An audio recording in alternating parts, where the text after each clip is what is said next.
Como podría esperar cualquiera que haya seguido esta historia, la maestra de nuevo quiso evitar que la acompañáramos. Es peligroso. ¿No ven que esa mujer es la responsable de las desapariciones? Por eso, maestra, ustedes no deberían ir solas, dijo Mario. Mi abuela quiso advertirle, maestra. Ella sabía que podía ocurrir algo. Le dijo apurado el bicho. La maestra Brenda tuvo que aceptar que deshacerse de nosotros iba a ser más complicado que para un automovilista librarse del tráfico. Así que consintió que las acompañáramos. Por suerte, la maestra y Erika corrían más o menos rápido. Mi prima, que llevaba tenis, se adelantó junto con los niños, mientras la maestra se descalzaba para ir al paso que llevábamos Tania y yo. En unos minutos ya nos encontrábamos ante la tenebrosa figura del hospital abandonado. Erika se detuvo e impidió que avanzáramos. Los escorpiones protestaron. Tenemos que buscarla ya. Es una anciana. Qué nos puede hacer? Mi prima dijo entonces. Será lo que sea, pero esa anciana desapareció. Ya siete mujeres. Un minuto después, la Brenda, sumamente agitada, nos dio alcance, y mientras tomaba oxígeno de la pequeña brisa que venía del desierto, Erika preguntó levantando la mirada como si la pregunta estuviera dirigida al mismo hospital. ¿A qué vino aquí? No sé, pero debemos ser muy cuidadosos, contestó la maestra, porque entendió que la pregunta era para ella y no para un edificio, que por muy amenazante que pareciera no iba a contestarnos. De haberlo hecho, nadie se hubiera atrevido a entrar, como ocurrió unos segundos después. La maestra estuvo de acuerdo en que podíamos ayudar a buscar, siempre que estuviéramos unidos en dos grupos, Erika, Mario, el alacrán y Tania en el primero y la maestra y el bicho, el garrapata y yo en el segundo. El edificio parecía un cartón de huevos quemado. Los primeros rayos de luna lo hacían ver como una de esas construcciones espaciales que aparecen en las películas y que han sido abandonados por el ataque de una extraña enfermedad galáctica. Eran tres pisos los que tenía el edificio, así que la maestra pidió al grupo de Erika que buscara en la parte superior mientras nosotros avisábamos la planta baja. Si nunca me habían gustado los hospitales, menos podía gustarme uno que tenía todo para concursar como uno de los lugares más tenebrosos del mundo. Me aterraba pensar que ahí había estado enfermos de cosas horribles y gente tirada por el dolor de una pierna fracturada o de una apendicitis. Los cuartos estaban totalmente vacíos y negros, pero yo casi podía ver en cada uno de ellos las camas, los estantes que guardaban esos espantosas batas verdes, la arena del desierto que estaba por todos lados, hacía que el piso a cada paso nuestro lanzara un pequeño quejido. Cada rincón parecía querer gritar mil historias de enfermedades y vendajes, pero todo el hospital estaba amordazado y el viento solo lo hacía silbar a través de los agujeros que había en algunas paredes. Un olor a soledad se metía hasta el fondo de nuestras narices. Recorríamos un largo pasillo cuando de no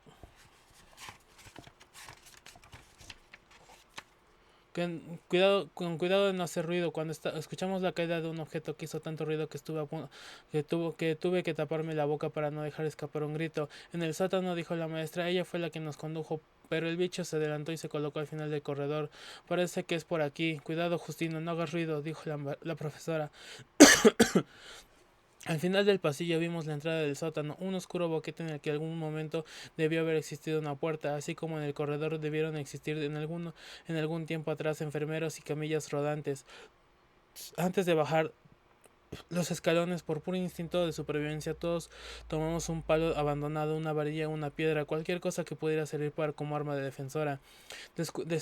Descendimos con cuidado. La maestra insistió en ir por delante. Al llegar abajo nos encontramos ante un pasillo oscuro. En ese momento se escuchó un sonido, uno que hizo que mi sangre se volviera de hielo, un llanto reprimido. La profesora continuó caminando, pero pensé que no era buena idea. No quería encontrarme con algún enfermo fantasma condenado a arrastrar sus vendajes por toda la eternidad. Al pasar por otro cuarto abandonado, vimos el origen del llanto. La doctora estaba sentada sobre sus piernas en el suelo, en lo que pudo haber sido el almacén del hospital. Se encontraba llorando y mirando cierto punto del suelo, una loseta del suelo que había sido retirada dejó un hoyo. Al avanzar nos dimos cuenta de que era un gran agujero en el techo, como del tamaño de la sala de mi casa, que no es que sea muy grande, pero sí si el techo de un edificio le hace un hoyo de ese tamaño, cualquiera le debe parecer un enorme. Conducía directamente a la planta baja del edificio, a los demás pisos. Parecía el camino que un gran gusano hubiera hecho dentro de una manzana enorme y que dejaba que los intrusos rayos de la luna penetraran hasta el suelo. Dimos un paso y la maestra con un gesto pidió que nos quedáramos quietos mientras se acercaba la doctora para hablar con ella, como si nos hubiera sentido kilómetros antes. La directora se volvió sin mostrarse sorprendida. Puede ver que tenía una caja de latón entre sus manos. Sin fijarse en lo que hacía, la puso en su regazo, pero la caja se volteó, cayó al suelo y de ella salieron muchas pulseras azules. La doctora solo dijo: tenías razón, Brenda, faltan sus pulseras. Vámonos de aquí, tenemos que ir con la policía, le prometo que nadie le hará daño. La directora tenía los cabellos en la frente y furiosa se los apartó con su mano vendada que la maestra y todos nosotros pudimos ver su rostro. Yo nunca desaparecí a nadie, y si quieres puedes ponerte ahora tus anteojos para que veas que no miento. La maestra Branda sacó sus lentes y se los colocó. Yo no tuve nada que ver con las desapariciones y esta herida. La doctora mostró su homenaje, me la hizo accidentalmente al cortarme en la cocina con un cuchillo. Entonces la profesora dijo asombrada: ¿pero cómo? Sentí como los demás llegaban detrás de nosotros dos. De nosotros, Tania, Erika y Mario y el alacrán, pero no me molestó en volverme. La doctora se incorporó levemente mientras decía: es un gran sello el tuyo, Brenda. Nunca me preguntaste cuál era el mío, el peor de todos. ¿Qué harías si tuvieras el poder de saber el sexo de cada niño que traerás al mundo? Y no solo eso, sino el poder de cambiarlo si así lo quieres. Seguramente no harías nada, tal vez ninguna mujer lo haría, pero ¿qué me dices de los hombres? Ellos son otra cosa. En cuanto los hombres del pueblo se dieron cuenta de mi sello, me exigieron que lo usara para que solo nacieran niños en esta región. Me tenía amenazada y no podía rehusarme, pero sí podía engañarlos. De vez en cuando podía fingir que me había enfermado y entonces una enfermera misteriosa que en realidad era yo traía al mundo por error a uno, dos, tres, 30 niñas, niñas que ningún padre quería. Hizo una pausa y luego continuó: en eso te equivocaste, Brenda. Siempre estuve ahí para recibir a cada niña. Pasó mucho tiempo para que se dieran cuenta de mi engaño, pero cuando por fin lo hicieron les hice creer que ya no tenía ese poder y una turba furiosa como un remolino quemó el hospital. Dijeron que fue un accidente, pero yo sé que no querían más nacimientos en este lugar. Todos estábamos quietos sin saber qué decir. Agradecí ser una niña de la que nadie querría. Su opinión en un momento como ese, y me imaginaba la carga enorme que en la respuesta que debía dar mi profesora. La doctora se levantó. Mira a mi maestra, y por su expresión entendí que todo lo que la directora había dicho era verdad.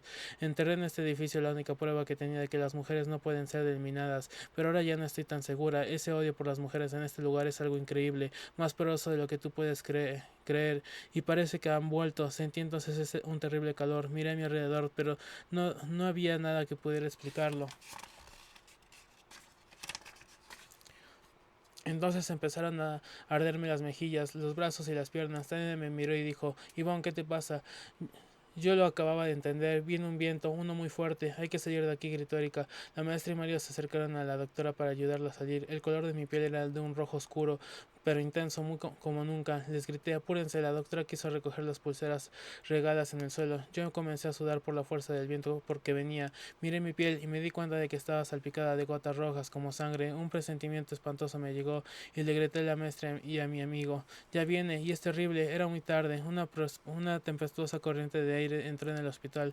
Sujétense de algo, grité al sentir la fuerza del viento que se acercaba por los pasillos, y en un instante invadió todo con todo su poder el almacén. Se formó entonces una corriente circular que comenzó a girar y a girar. Todos los niños y mi prima habíamos encontrado una columna de donde detenerlos. Le grité a la maestra y a Mario que traían a la doctora sostenida por los brazos: acérquese rápido. Pero vi cómo la corriente les impidió aproximarse. Me di cuenta de cómo el viento era más furioso en la zona donde estaban. En unos segundos los envolvió un remolino que daba vueltas más y más rápido. Debido a una arena roja que arrastraba el aire, era difícil verlas. Le grité a los demás: tenemos que hacer una cadena para alcanzarlos. Entonces vi cómo el alacrán se hacía a una columna y se tomaba con Erika de la mano, y cómo ésta hacía lo mismo con Tania. El bicho, el garrapata y yo formamos otra cadena igual en la que yo era la punta. Mi amiga y yo avanzamos justo donde el viento soplaba y con más fuerza. El remolino giraba cada vez más rápido. La arena roja me hizo sentir en medio de una tormenta marciana, y el sonido que hacía la ventisca nos impedía escucharnos. De cualquier forma, la grité a Tania: Tú toma a Mario y yo a la maestra. La fuerza del viento aumentó y no podíamos acercarnos. Entonces vi como la doctora fue levantada del suelo. Mario la tomó de la pierna en un intento por salvarle. La maestra hizo lo mismo. Los tres en un instante ya estaban inmersos en ese torbellino sangriento que los empezaba a levantar en el aire. Tania gritó: «Voy por ellos». Vi como mi amiga se zafaba de Eric y corría hasta la maestra, y Mario dio un salto y los tomó por las piernas, justo cuando ya desaparecían de nuestras vistas. Entonces mi prima y yo corrimos contra la corriente furiosa hasta Tania. Me estiré lo más que pude, lancé un grito furioso, di un salto y alcancé a tomar a mi amiga de su pierna derecha. Pude ver cómo Eric hacía lo mismo y tomaba a Tania de su otra pierna. El viento no parecía rendirse y sentí que nos arrastraba. Entonces una mano me tomó del pierna. Escuché la voz del bicho detrás: «Ya lo tengo, alacrán, no sueltes a la prima de Ivonne». Detrás de todos, el garrapata, que era un niño muy fuerte, sostenía a los dos escorpiones por las piernas y se afianzaba al suelo tanto como podía. El viento era ya un pequeño huracán que giraba y ascendía. Todos sentíamos que debíamos usar todas nuestras fuerzas para no perder a quien sujetábamos con nuestras manos. Le grité a Erika: «No las vayas a soltar». De pronto todos flotamos en el aire. Tania y yo gritamos. Sentí que el viento nos sacudía a su antojo, como si fuéramos una rara cometa.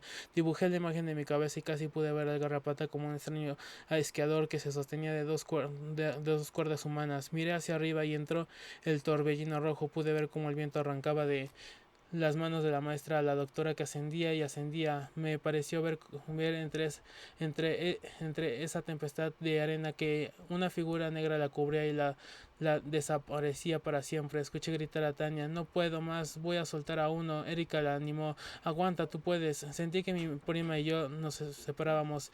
Eso quería decir que Erika había perdido a Tania. Dice que tu papá, que si no le ayudas con algo que le mandaron, que no... «No puedo más, voy a soltar a uno». Erika la animó: «Aguanta, tú puedes». Sentí que mi prima y yo nos separábamos. Eso quería decir que Erika había perdido a Tania. Me asusté mucho, ya que yo era la única que le sujetaba. No podía dejarla, no podía. Pero el viento seccionaba todo, aunque solo un segundo después escapaba de ahí y nos dejaba caer a todos contra el piso del sótano del hospital. Hubo un instante de calma y oscuridad. Escuché la voz del bicho detrás de mí: «¿Estás bien?». Miré el gran boquete que había en el techo y vi como el remolino rojo se escapaba, dejando limpio todo el aire, y un instante después los rayos de luna de nuevo me iluminaban todo. Yo sentía como mi mano aún sujetaba con fuerza las piernas de mi amiga, que me acerqué a ella. «Estamos bien». Pero Tania se volvió y me dijo a punto de llorar. Solté a Mario, sentí que no podía más. Quise hacer uso de todas mis fuerzas y escapó de mi mano. Sentí ganas de llorar, pero el abrazo de la maestra que se acercó a nosotros me confortó. La miré y me di cuenta de que al menos nuestra profesora seguía con nosotros. Había perdido sus anteojos y su peinado siempre perfecto estaba totalmente deshecho. Escuché a Erika que nos preguntaba: «¿Están ustedes bien, Mario?». Me escuché balbucear. A varios metros escuché una voz que nos esperaba oír: «Estoy bien, todo lleno de arena, pero estoy bien». No lo podía creer, Mario estaba ahí. «Pero sentí que te escapaste de mi mano», dijo Tania sorprendida. Con un gesto de confusión se acercó a mi prima diciendo: «Nunca lo solté, por eso está aquí». No entendíamos nada. De pronto una voz conocida pero totalmente fuera de lugar, salió de entre la penumbra: «Es cierto, nunca lo soltamos». La vimos aproximarse. Era Tania, solo que unos metros de mí, pero Tania estaba a mi lado. Un microsegundo me tomó entender a quién estaba viendo. Era Laura. Tania no lo podía creer. Se acercó a Laura y se vio a sí misma, pero con esa actitud recta y sencilla. Y entonces imaginé que Laura se veía a sí misma, pero con esa desfachatez y alegría tan extrañas para ella. Eran dos imágenes iguales encontrándose, solo que eran dos reflejos puestos frente a frente. Eran dos figuras individuales con movimientos propios. Ninguno de los demás lo podíamos creer. Ese huracán rojo había separado a las dos hermanas unidas por más de 11 años. Las dos no dejaban de verse. Por primera vez se veían duplicadas en un espejo de por medio, sin esperar la imitación de la imagen del otro lado, acariciando su rostro una a la otra. Y Laura por fin dijo: «Me choca que uses el pelo así. Eso lo dices porque a ti no te queda», le respondió Tania sonriendo. Se abrazaron y yo casi lloro. Ahora tenía a mis dos amigas para todos los días. La maestra Brenda se acercó, y Erika también, y en un minuto quedamos todos en un gran círculo. Sentíamos que todo había terminado. Tania consultó a Laura: «¿Qué dirá mamá ahora?». Erika les dijo: «Va a estar feliz».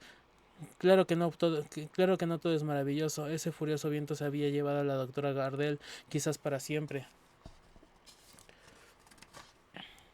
El día siguiente los zapatos de la doctora aparecieron en el cementerio junto con una pulsera que recogió el bicho cerca del hospital y que decía Armando. Yo esperaba que las desaparecidas llegaran al, al pueblo en cualquier momento, pero no fue así. Ese viento rojo se había llevado con todo su odio a nuestras mujeres, dejando solo una cosa buena, a mis dos amigas Tania y Laura. Era maravilloso poder escribir adelante sus nombres con una I entre comillas y no un horrible guión.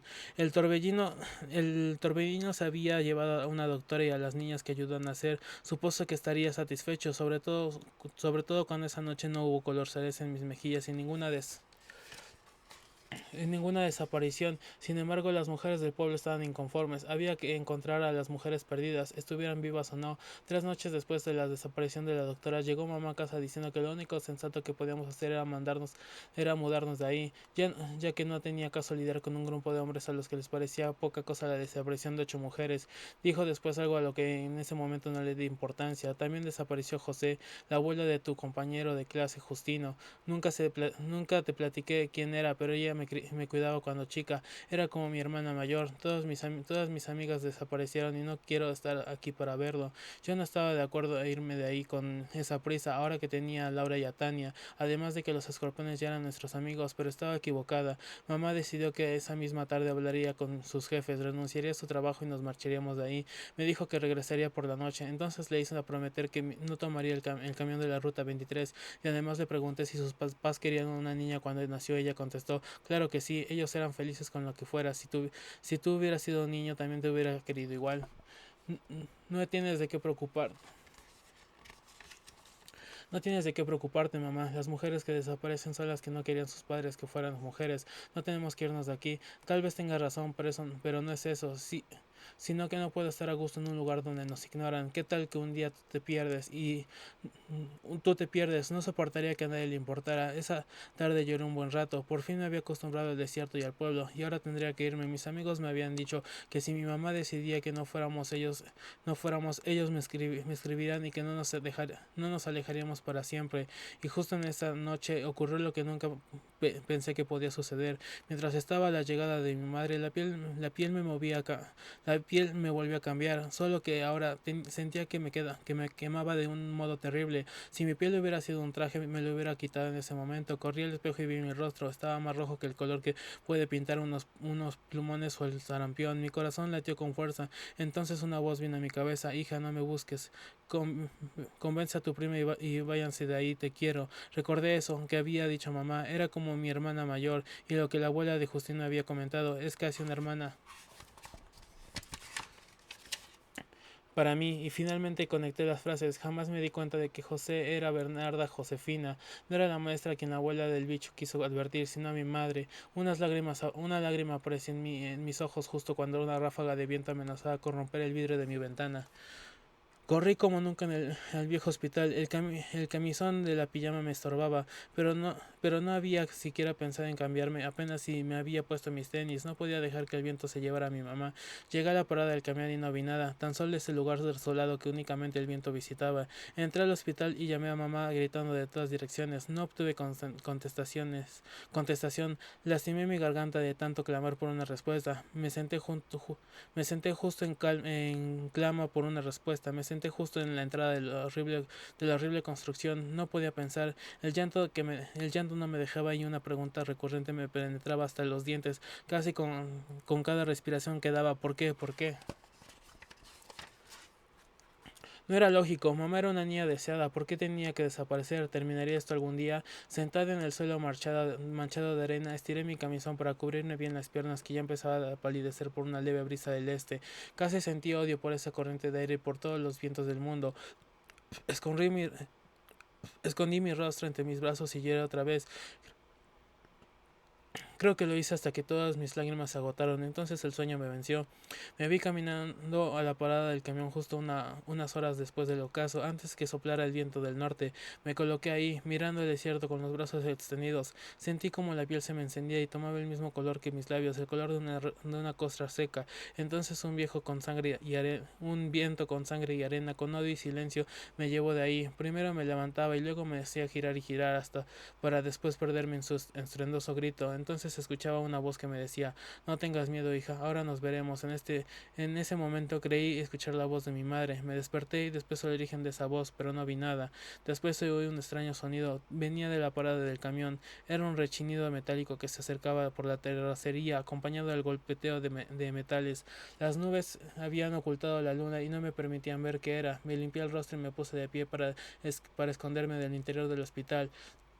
El sonido aumentaba, el rechinido era más y más rítmico. Reconocí el ruido, era de un carrito de metal. Entonces, justo al pasar frente al hospital, la vi. Era la señora Lulú, que empujaba su carrito de supermercado. El golpeteo de mi corazón aumentó casi el doble. Corrí hasta ella gritando: señora Lulú. Ella se volvió asustada. Niña, qué susto. Yo busqué de inmediato en todas direcciones, esperando ver a otra mujer extraviada caminando por la terracería. ¿Dónde están las demás mujeres desaparecidas? ¿Dónde está mi mamá? ¿Desaparecidas? Dijo mientras se volvía como corriendo a adivinar qué buscaba yo. Sí, ¿dónde estuvo todos estos días? ¿Dónde está mi mamá? Ella me miró con un gesto de no haber entendido ninguna de mis preguntas mientras arreglaba el sombrero de flores que llevaba sobre la cabeza y que comenzaba con caerse en cualquier momento. Yo solo saqué a pasear a mi rosal. Adora los baños de luna. Se, Señaló el interior del carrito y puede que llevaba varias macetas con flores y entre ellas un rosal. Un poco desesperada le dije: pero entonces no estuvo desaparecida. Yo desaparecida. Volvió su mirada al carrito. ¿No es bonito mi rosal? Luego me tomó del brazo. Ven, te llevaré a tu casa. No debes estar sola en un lugar tan feo como este. Quise librarme de ella y casi le grité: mamá desapareció. Has tenido un mal sueño. Ven, yo te llevaré con tu mamá. Me aparté de ella y le pedí que me ayudara. No lo soñé. Mamá desapareció. Vamos con tu prima a preguntarle y verás que tengo razón, que tuviste un mal sueño. Sí, vamos con ella. Necesito pedirle unas aspirinas. Me di cuenta de que no iba a obtener nada de la señora, pero al recordarme a Erika comprendí que mi prima podía ayudarme. Tenía que ir con ella y avisarle. Dejé de que la señora Lulú me tomara del brazo y comenzamos a caminar rumbo al pueblo. Intenté contarle todo el asunto de las mujeres desaparecidas, pero ella parecía ser un maniquí con oídos rellenos de yeso, pues en apariencia no escuchaba nada de lo que le decía. Nada mejor para las mujeres y las plantas de la luz de la luna. De una cosa me di cuenta en el trayecto: nunca habíamos tenido pruebas de la desaparición de Lulú, nunca encontramos sus pulseras, la maestra no halló sus papeles en el hospital y ni siquiera yo había cambiado de piel cuando supuestamente desapareció. Miré a la señora Lulú con su vestido de colores y su ridículo sombrero empujándome feliz su carrito. Pensé que ella también había extraviado algo, había perdido su mente en algún lugar del desierto o en algún callejón abandonado. El viento soplaba frío y agresivo, era un viento del sur que me hizo tomar un ligero color a plátano. Llegamos al pueblo, al centro del pueblo y debía separarme de ella si no quería perder más tiempo. Le dije: voy a ir por mi prima, ella me ayudará, gracias por la ayuda. La señora miró de un modo extraño, borró su sonrisa y dijo: tal vez no es aún tu hora. Soltó el carrito y se acercó a mí, me miró el cabello y me lo acomodó. ¿De verdad quieres ir con tu mamá? Yo no supe qué responder, estaba hablando en serio. La señora Lulú emitió un suspiro y me dijo con tono severo: entonces ya la encontraste, ¿qué dices? La mujer dio unos pasos a su derecha y miró al suelo como buscando algo. Se inclinó sujetando su sombrero con una mano y levantó algo. Me mostró lo que sostenía justo abajo la luz que un poste dejaba caer a chorros y que nos bañaba como una regadera. Era una pulsera de recién nacido, pero no azul como las otras. Me acerqué y la tomé entre mis dedos. Era una pulsera rosa y tenía escrito el nombre de mi mamá, Julia. Un sollozo escapó de mi boca. Sentí entonces la mano de la señora Lulú sobre mi hombro.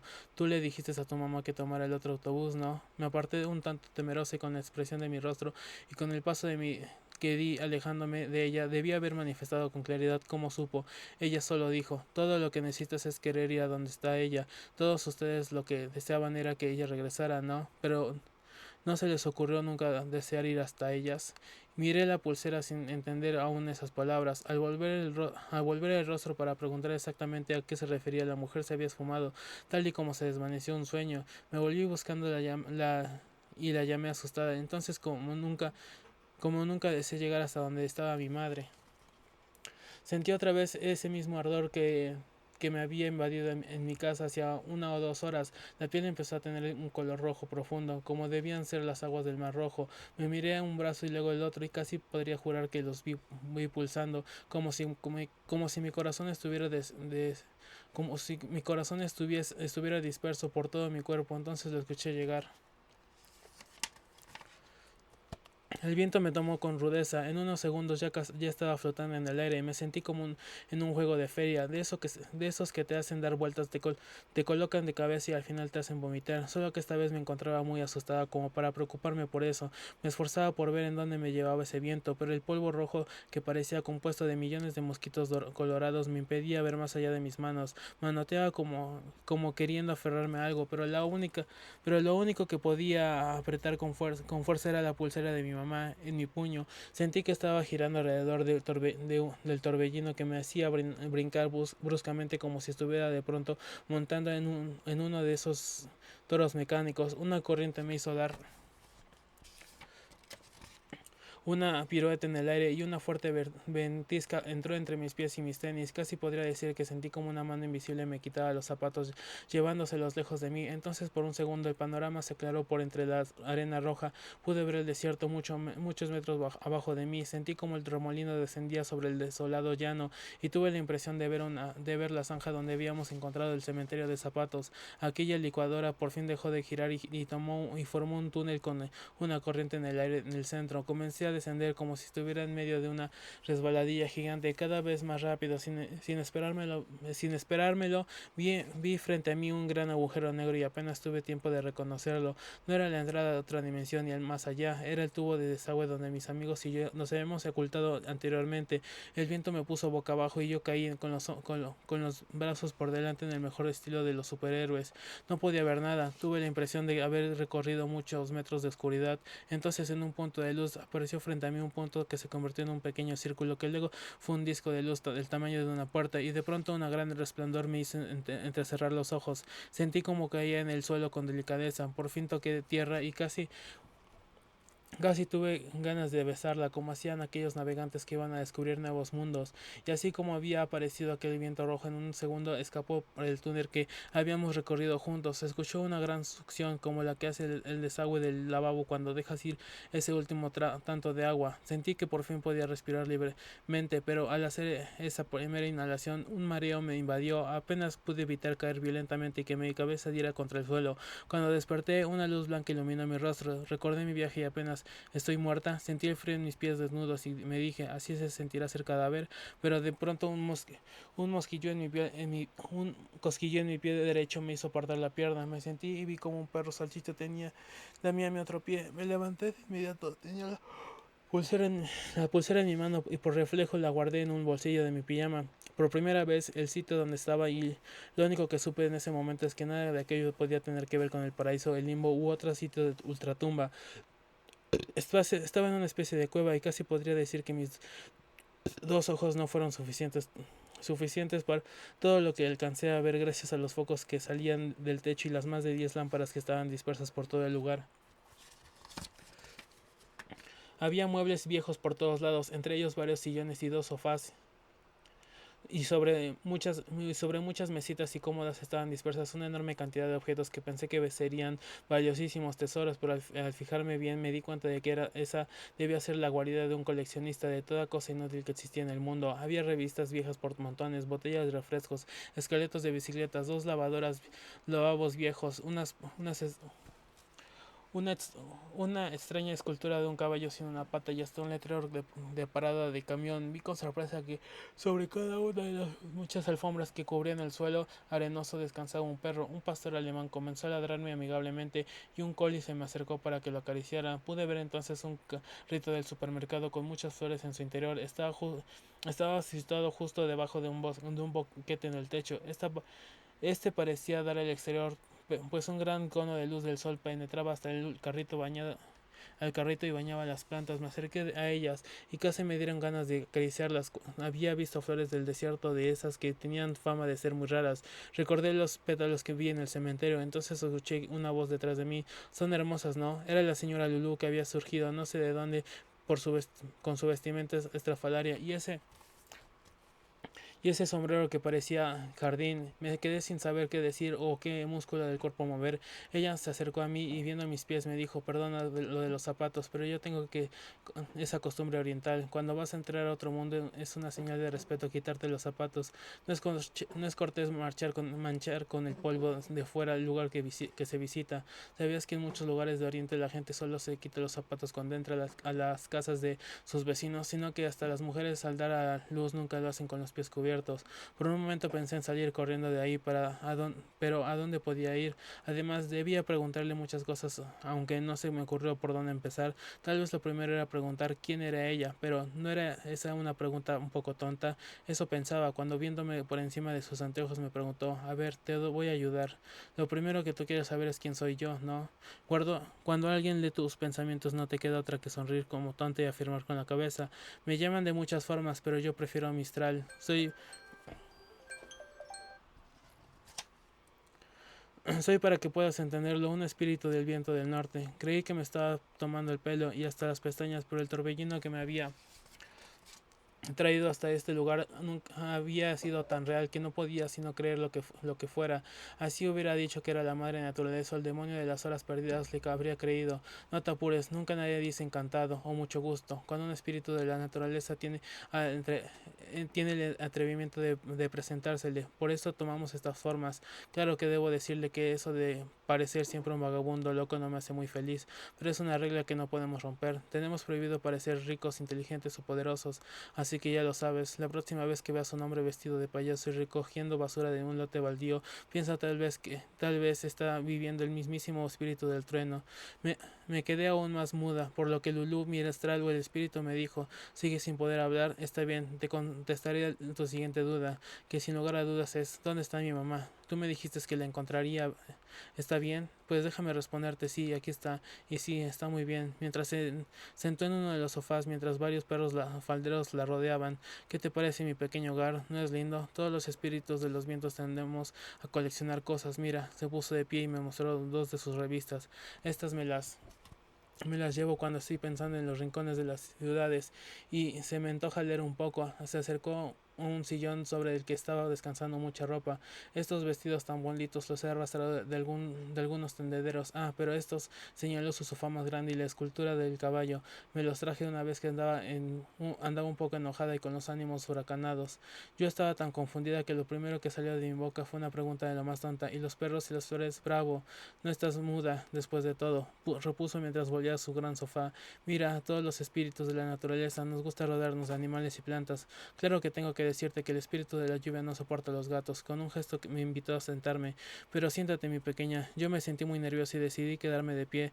No todos los días uno visita la casa de un espíritu de los vientos. Entonces yo me atreví a insistir sobre lo que realmente me importaba. ¿Dónde está mamá? Ella se levantó y me dijo, estabas con ella hace un rato. Se encaminó hasta las plantas en el carrito de supermercado y me mostró las flores que estaban ahí. Una extraña idea corrió por mi mente, pero tan rápido que no pude reaccionar ante lo ridículo que era, así que simplemente dejé escapar las palabras, las transformó en flores. Mirándolas con extrañeza me contestó con otra pregunta, ¿hubieras preferido gansos o perros? Pero son seres humanos. Me sentí de pronto en un cuento de los hermanos Grimm, tal vez en el de Hansel y Gretel. No te apures, Ivonne, esto es temporal, aquí están todas ellas. Y mientras iba diciendo nombres señalaba a una las flores del desierto en su respectiva maceta. Pilar, Estela, Ena, Nati, Frida, José, tu mamá, que por cierto tiene una corola magnífica, Sara, o sea, la doctora, y claro, hizo una breve pausa y después Garraspeo continuó, la abuela de Mario, ah, y claro, Brenda, casi me voy de espaldas justo sobre una colección enorme de antiguos discos LP, Brenda, mi profesora, siento no habértelo dicho antes, pero como estuviste dormida 2 noches, bueno, señaló a otro punto del cuarto y continuó, también tengo por acá a las mujeres de otros pueblos cercanos, no supe qué sentir en ese momento, era broma, el viento del norte estaba secuestrando a las mujeres y las transformaba en flores. Tal vez debía haber sonreído ante algo así como ser se reiría uno de un chiste, pero la verdad me sentí furiosa. ¿Por qué haces esto? Mientras la señora Lulu o quien fuera se sentó en otro de sus sillones, uno que estaba ocupado por un perro maltés que brincó para no ser aplastado, entrecerró los ojos y comenzó a contarme una historia. Hace algunos años, 100 para ser exactos, un hombre acostumbraba por pura diversión a apagar sus cigarros en el dorso de la mano de su esposa. No le importaba siquiera que ella estuviera embarazada. Un día la mujer no aguantó más y le quemó la mano del mismo modo que él lo hacía, solo que ella usó la plancha de la ropa. Mientras el hombre se dolía, ella aprovechó para huir de su casa. Intentó que la recibieran sus vecinas y aunque las mujeres querían ayudarla, los esposos de estas no las dejaron ni siquiera abrir la puerta. Tuvo que huir al desierto, pero al poco tiempo su esposo la alcanzó. Él le dijo que se arrepentiría de haberlo tocado. Ella suplicó que no le pegara, pues podía lastimar al bebé en su vientre. A él no le importó y se quitó el cinturón con una enorme hebilla de metal, solo que él no esperaba que en ese momento un viento furioso se interpusiera, lo tomara entre sus corrientes vertiginosas y lo llevara a lo más profundo del desierto. Hizo una pausa y mientras miraba el lugar y acariciaba acariciaba el coli que se había acercado a ella, continuó: la mujer se quedó aquí, en este lugar, hasta que nació la niña. No quería ir al pueblo, pues no sabía si le harían algo a los hombres, pero le dio un regalo, y no solo a ella, sino a todas las mujeres que desde ese día nacieron en esta región. Todas recibimos un sello, una ayuda para defenderse de los hombres. Además le prometí que me escurriría hasta las habitaciones de sus esposos, sus hermanos y sus padres, y que con mi aliento les provocaría un letargo tal que nunca serían capaces de tocarlas de nuevo. Le dije también que en 100 años regresaría. Recordé la historia de que la abuela de Mario había contado. Si era cierto eso, entonces ¿a quién había regresado ese espíritu? Así que la interrumpí, todavía sin entender y sin poder controlar mi enojo. ¿Regresaste por tus sellos? Tú viniste por tus sellos, quítanoslos, pero déjanos regresar. Se puso de pie, intentó acercarse, pero me dio unos pasos atrás. Creo que no estás entendiendo, Ivonne. No vine por los sellos, vine por las mujeres. ¿Pero por qué? ¿Por qué primero nos ayudas y luego nos haces esto? A eso vine, a ayudarlas. Después de volver al pueblo hace unos meses me di cuenta de que los hombres siguen igual. 100 años y siguen igual. No importa que les haya quitado la fuerza para pegar a sus mujeres, a tal grado que ya ni siquiera pueden trabajar. Siguen molestándolas con armas tan malas como un palo o una navaja, los insultos, el maltrato, el despotismo y los gritos desconsiderados desde sus sillones y hamacas. Cuando supe que el padre de las gemelas iba a castigarlas severamente ese día, que llegarían tarde a su casa, decidí que era tiempo de acabar con todo eso. ¿Qué querías decir? Pregunté intrigada. Estoy sacando a las mujeres de los pueblos de la región porque pienso destruirlos. Estuve un momento sin saber qué decir. Mi madre era una flor. Los hombres no golpeaban debido a la fatiga, y ahora una mujer con un sombrero de flores con la cabeza me decía que quería destruir unos pueblos. Ella continuó: empezó sacando a las mujeres no deseadas por sus padres, a las más maltratadas y a las más ancianas. En unos días todas estarían aquí e iré acompañadas de mis hermanas. El viento oscuro del oeste, el amarillo y desgarrador viento del sur y el delicado pero escurridizo viento del este, hasta el pueblo para acabar con él. Un tornado inexplicable se llevaría para siempre a los hombres del desierto. Entonces todas estas flores serán mujeres felices otra vez. Todo sonaba tan extraño como las teorías del secuestro extraterrestres que Mario y Tania creaban. Entonces un temor subió a lo largo de mi columna vertebral como un pequeño torbellino helado, y mis amigos, con un rostro duro Mistral, me dijo: lo siento, pero ellos también son hombres. No podía creerlo. Mario, el papá de Tania y Laura. Pero ellos son buenos. No llegan a ser más de 3. No por 1 o 2 hombres buenos voy a perdonar a miles. Los hombres malos pueden cambiar. Mi amigo el bicho y los escorpiones, ellos no querían a las niñas y ahora ya no son así. No hay hombre que cambie, dijo molesta Mistral. Estoy segura de que ellos están buscándome ahora mismo. Ellos deben estar con Mario y mis amigas. Ella me miró con uno de sus horribles gestos de te tengo malas noticias, y tan terribles debían ser esas noticias que ni siquiera me pudo sostener la mirada por más de 2 segundos. De eso quería hablarte, de tus amigas. Me quedé quieta, como imagino que espera un explorador desarmado, y al ataque de un tigre hambriento. Así que esperé el ataque horrible de las palabras de la señora Lulu. Tus amigas Tania, Laura y ellas no podrán venir.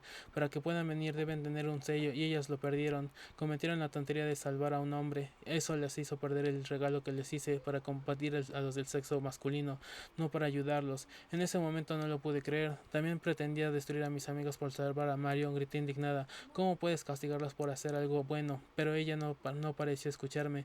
Me dijo entonces: por eso a ti no te transformé en flor. Estoy haciendo algo contra las reglas y solo es por ti. Me quedé callada con la furia con un volcán que contiene sus fuerzas. cosas. Como una olla de presión estaba a punto de estallar en lágrimas. Tú y yo estamos muy unidas. Yo te vi nacer, lo sabes, ¿no? El día que llegases al mundo entré por la ventana del hospital. Me quedé ahí un momento, quería oírte llorar, pero al ver que no respirabas me acerqué a la doctora Sara y cuando ella tomó aire para darte respiración me puse frente a ella. Fui yo quien te dio la vida. Por eso tu sello está tan relacionado con los vientos. Por eso te voy a conceder el favor de que vayas por tus amigas. No sé por qué de pronto sentí que estaba derrotada. Olvidé a Mario, a mis nuevos amigos y al resto de los hombres y pregunté, ¿y qué tengo que hacer? Solo tómalas de la mano con fuerza. En ese momento el viento rojo las traerá a las tres, pero recuerda que no debes decirle a ningún hombre, pues perderás tu sello y tampoco podrán huir porque iría a buscarlos. Los vientos están en todos lados. Decidí que si no podía salvar a los hombres, el menos y a salvar a Tania y a Laura. Me dirigí entonces al gran boquete que seguramente me llevaría al desagüe y al cementerio de zapatos, cuando la imagen de mis amigos enterrados para siempre por un viento furioso me detuvo. Sentí una fuerza que me hacía resistirme a darme por vencida. ¿Cómo cuando estudias y luchas porque los ojos no se te cierren? Entonces me volví y dije, no hay un modo de evitar todo esto. La señora Lulu se dirigió a un punto del cuarto, tomó una lata de comida para perro y la comenzó a abrir. El pastor alemán y el collie corrieron impacientes hacia ella, mientras los perros pequeños daban saltos de ansiedad a su alrededor. ¿Por qué todas me preguntan lo mismo? ¿Acaso quieren seguir con esos hombres? Sirvió la comida en un plato y la depositó en el suelo y después continuó con un tono de enojo en su voz. Claro que hay un modo, siempre hay un modo. Yo vine a averiguar si habían cambiado los hombres. Muéstrame que un hombre del pueblo, uno solo que haya maltratado o se haya burlado de las mujeres, se haya dado cuenta de su error y no tocara a los demás. Se encaminó hacia las flores. La misma pregunta Lisa a todas las demás, y a Pilar, a Frida y a tu mamá, a las de los otros pueblos. ¿Hay algún hombre que puedas estar seguro de que ha cambiado? Se acercó a mí y tomándome de los hombros me intentó convencer con un tono de voz dulce. Hay varias mujeres desaparecidas y no le importa.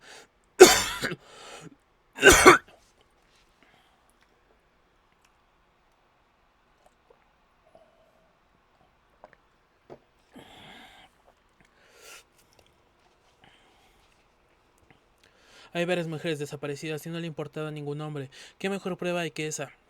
Siguen igual que hace 100 años, cuando no le abrieron la puerta a una mujer desesperada. Entonces viene a mí la imagen del bicho, caminando a mi lado, empujando al grosero padre de Pilar y tomándome con fuerza de la pierna para impedir que el viento rojo me llevara. Una fuerza desconocida me dominó, un coraje que no había sentido antes me hizo decir, pues yo quiero intentarlo. Tomé aire y continué, quiero demostrarle que los hombres pueden cambiar. Mistral, incrédula, se sentó en uno de los sillones y después de emitir una breve risa de escepticismo dijo, las mujeres pueden cambiar de piel, como tú, el desierto puede cambiar de piel, hasta el viento puede cambiar de piel. ¡Oh! Dijo el título dijo el título del libro. Hasta el viento puede cambiar de piel, pero ellos nunca lo harán. Hizo una pausa y continuó resignada. Está bien, hazlo si quieres, pero no creas que es fácil. Si lo intentas, no hay vuelta atrás. Por eso ninguna de las otras se arriesgó. Si lo intentas, lo logres o falles, todas podrán regresar a sus pueblos. Es cierto, pero perderán su sello y los hombres volverán a tener fuerza y nada podré hacer para ayudarlas. No importa, es mejor que tomes el riesgo que les hago. Las quiero libres de ellos, las quiero ser diferentes. No puedo hacerlo, mis amigos son más importantes que un sello. Mistral se puso de pie, se acercó a mí y después de dar un profundo suspiro que hizo volar varias de sus revistas dijo, está bien, solo que no creas que será a tu modo. Me abrazó tomándome del hombro y me señaló un punto del cuarto. Todo lo que tienes que hacer es cruzar por ahí. Caminé hacia la puerta que me mostró el espíritu del viento del norte. Era una puerta, como cualquier otra, que abría del otro lado. ¿Cómo le demostraría que el bicho había cambiado? En cuanto tomé el picaporte, escuché a mis espaldas la voz de la señora Lulu. ¿Quieres tener tu fe? Quisiera tener tu fe.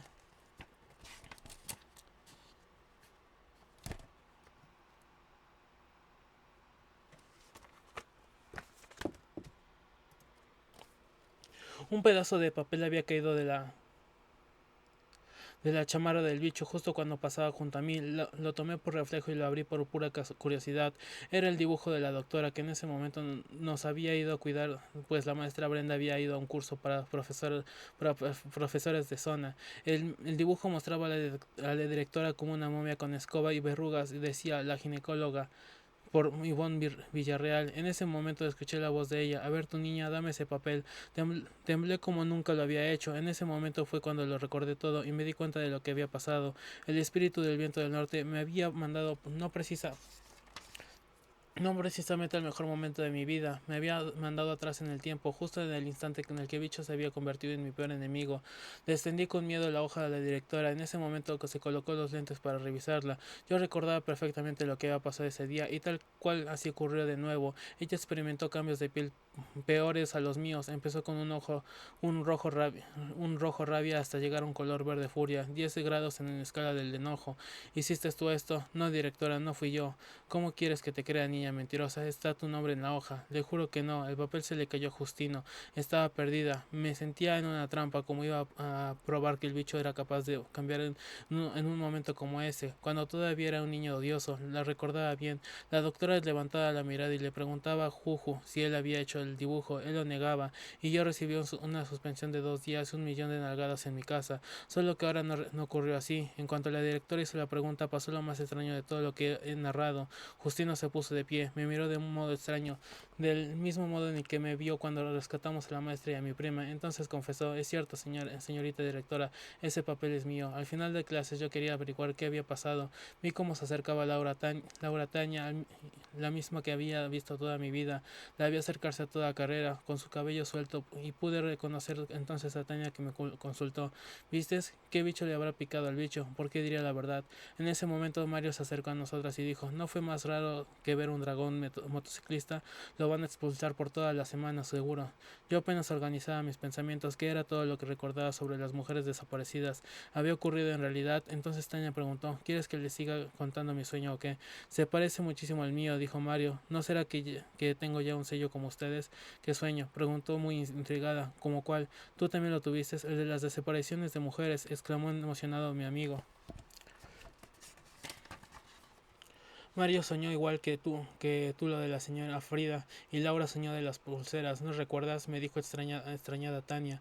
Parecía que no hubiéramos metido en los sueños de los demás, comentó Mario frotándose las manos entusiasmado. Mientras ellos comenzaban a contar la aventura que yo recordaba muy bien, me aparté un momento para ir al baño. No podía creerlo. ¿Acaso lo que nos había pasado había sido un sueño? En eso me topé con el bicho, que me sonrió como hace unos momentos, y aquel día en el hospital que ya no estaba segura de qué hubiera pasado o qué fuera a pasar, pero me sorprendí hablándole como si le hablara aquel Justino con el que ya platicaba. ¿Qué pasó? ¿Te expulsaron? 1 semana, perdóname, no sé por qué le hice caso al alacrán.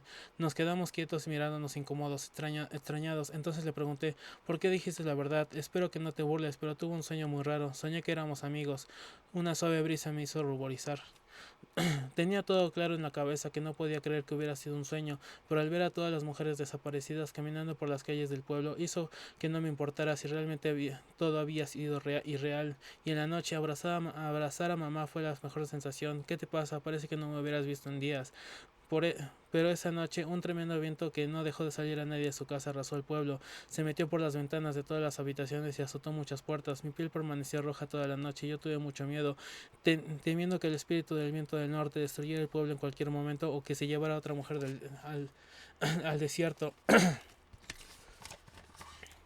Pero el día siguiente ninguna mujer había desaparecido y el pueblo seguía ahí. Sin embargo, me equivocaba, algo había desaparecido, el sueño de las mujeres. Me di cuenta cuando mamá entró a mi cuarto gritando: Ivonne, ¿que no oyes mis pensamientos? Te estoy hablando.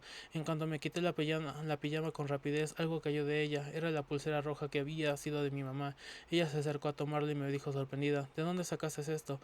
Es un recuerdo, de un sueño. Corrí hasta casa de Laura Tania y apenas si me había peinado y llevaba mal puesto mi suéter del uniforme. En cuanto toqué, me abrió Laura, impresionadísima.